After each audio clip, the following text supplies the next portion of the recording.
Okay, I'm going to show you how this pad works. We only got 2 pencil jets in there, 2mm diameter pencil jets, and you can see there's plenty of water coming out. Rinses nicely, and the thing is we're running the water at only about 20 pounds, and there's plenty of water on it. No need to have water rinse bars, extra water, extra pumps, etc.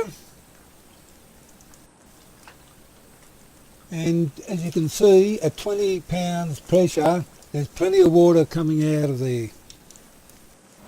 So I'll just turn the water on again. This is 20 pounds pressure, and as you can see, there's heaps of water going out of this, just to show you. And well, I suppose that's about it.